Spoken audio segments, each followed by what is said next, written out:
nagaa keessanii nagaa fuudha galata waaqayyo. Ayyaanni dhufe kun amma boqonnaa dhabaa jirra. Amadii calleeffannaa, shiroo daakkannaa, barbaree daakkannaa isiniin jedha. Isinoo warri araaba jirtan. Maalirra jirtu? Qophiin ayyaana. Ruusirra jiru. Jechuun warreen qophaa'u isaanii siman. Eegaa warri kun fakkeenya boqonnaa qaban yeroo miti. Ani garuu yeroo sana nan qopheeffadha.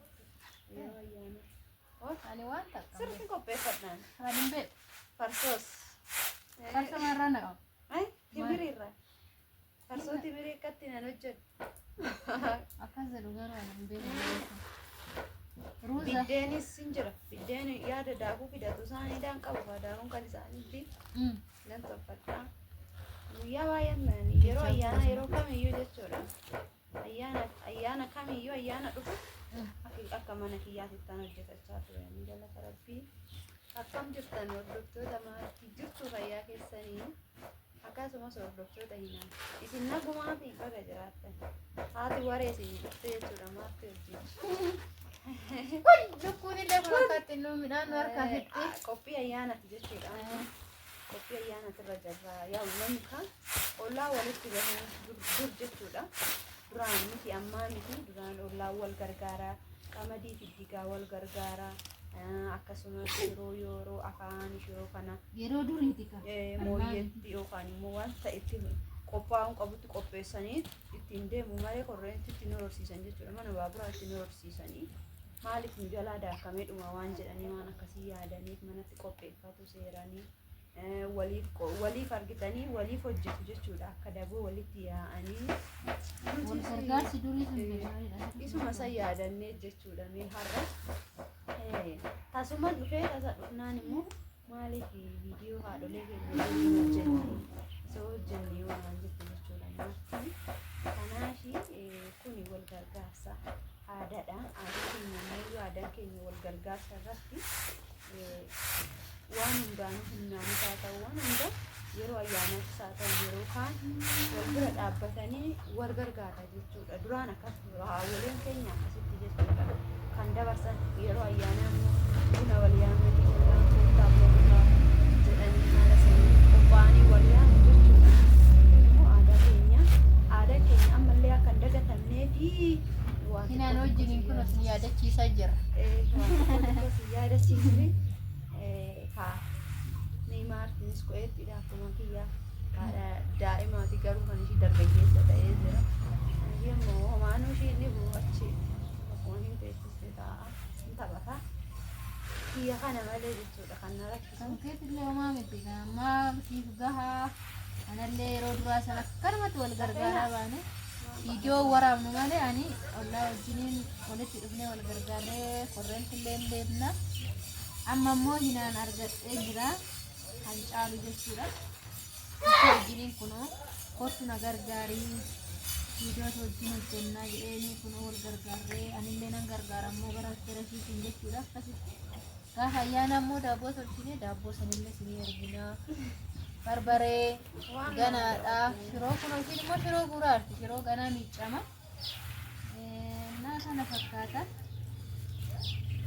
Kanarra jirra.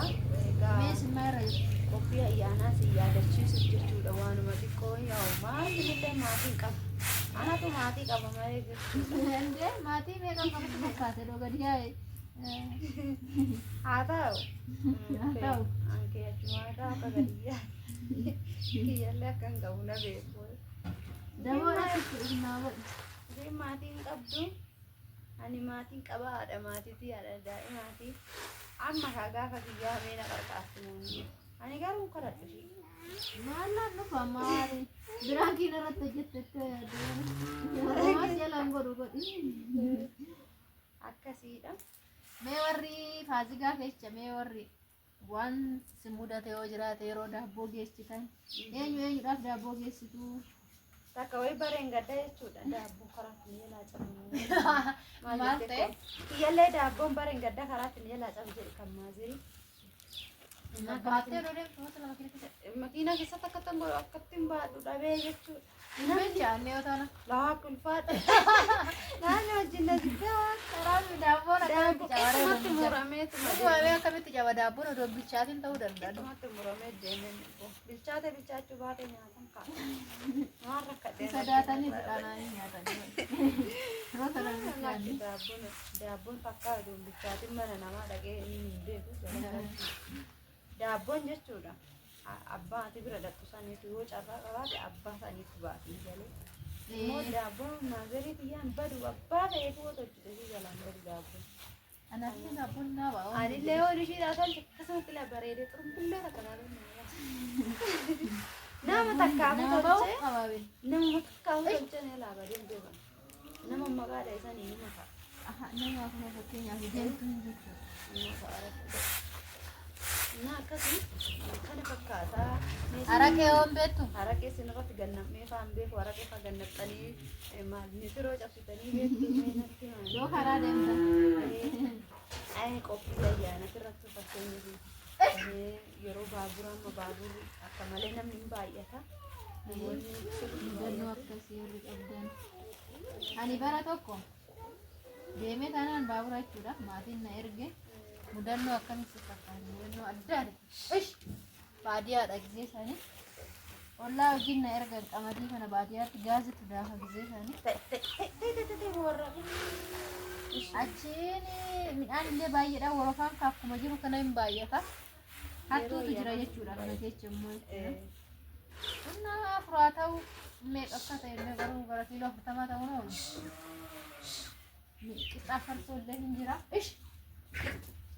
Qamadii bichaan laatanii jechuudha. Bakka daakkamee daakuu lafa godhatti daqiiquma sanatti na rakkatu. Daakuu jalaa fudhatan. Ganaa warra ollaa sanarraa daakuu xiqqeeffanne jechuudha. Ayyaana jechuudha. Maal goonare? Kam goonu? Nama mudannoo kun illee hin jira. Hattuun garuu nama fudhates agarree hin beekna garuu namni suni daakuu hataan hin jedhani duuba waan deemu jechuudha. Xiyyoo sana dhisiisan jechuudha.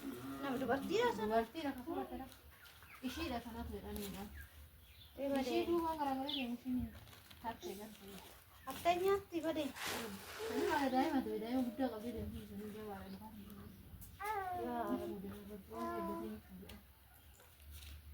Kana fa'aa jira. Of eeggadhaa isin jedha baabura keessatti jechuun warra addisii galtanii baabura deemtan waraate. Annaa mudannoo isin mudate illee mee komentiin barreessaa warri mudannoo isin mudate isiniin jedha.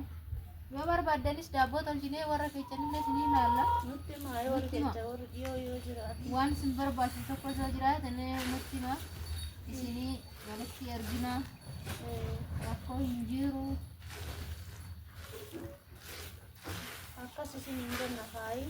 Isin koomentiidhaan yaadadhaa hin jennamu yaada qabdanis akkasuma mudannoo qabdanis wantoota hundaan barreessaa eega. Kanarraa kan nafe guyyaa ayyaanaa sanii Martin daabboo tolchitee farsoo naqxee.